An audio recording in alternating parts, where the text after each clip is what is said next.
उन्होंने केवल 7वीं कक्षा तक ही पढ़ाई की है, फिर भी वे एमटेक के छात्रों को पढ़ाते हैं। वे लोग जो इस बात पर आश्चर्य जताते हैं कि ये कैसे संभव है, उन्हें पद्माकर से मिलना चाहिए। वे अपने उड़ान भरने के सपने को सच करने के लिए एक हेलीकॉप्टर का निर्माण करने के करीब हैं। सिर्फ इतना ही नहीं, इन पुराने हाथों ने कार्बन उत्सर्जन को कम करने और पर्यावरण के संरक्षण के लिए वैकल्पिक ईंधन वाहन का भी आविष्कार किया है। पद्माकर पूर्वी गोदावरी जिले के काकीनाडा के रहने वाले हैं। उनको जन्म से ही एक किस्म का दुर्लभ चर्म रोग है।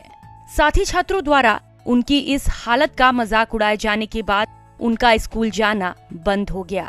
इसके बाद उन्होंने खुद को मोटर वाहन मैकेनिक के तौर पर तैयार किया। बाइक हो या हेलीकॉप्टर, पद्माकर इसे ठीक कर सकते हैं। उन्होंने कुछ समय के लिए मैकेनिक के रूप में शुरुआत की, लेकिन धीरे धीरे ग्राहकों के दरवाजे तक सेवाएं देने का काम चालू कर दिया। मैंने 17 साल तक तिरुपति के एक गैरेज में काम किया है। फिर मैं काकीनाडा वापस लौट आया। मुझे यहाँ विशाखापट्टनम में आए हुए करीब 25 साल हो गए हैं। 13 वर्ष पहले मैंने करीब 18 साल तक 1200 जहाजों पर काम किया है। मैंने अपने पहले स्वतंत्र शोध में बैटरी बाइक डिजाइन की थी।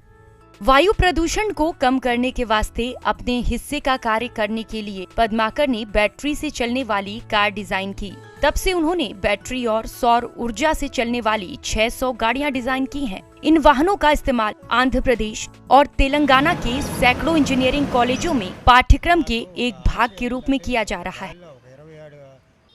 हम 20 फीट ऊंची उड़ान भरने के लिए परमिट प्राप्त कर सकते हैं। मुझे सरकार से आवश्यक अनुमति मिलने के बाद जल्द ही उड़ान भरने की उम्मीद है। विशाखापट्टनम को गौरवान्वित करने और इंजीनियरिंग के छात्रों को तकनीकी कौशल सिखाने की मेरी इच्छा लंबे समय से है। ऐसे कई उदाहरण हैं जहां पद्माकर ने भारतीय नौसेना के हेलीकॉप्टरों को ठीक किया है।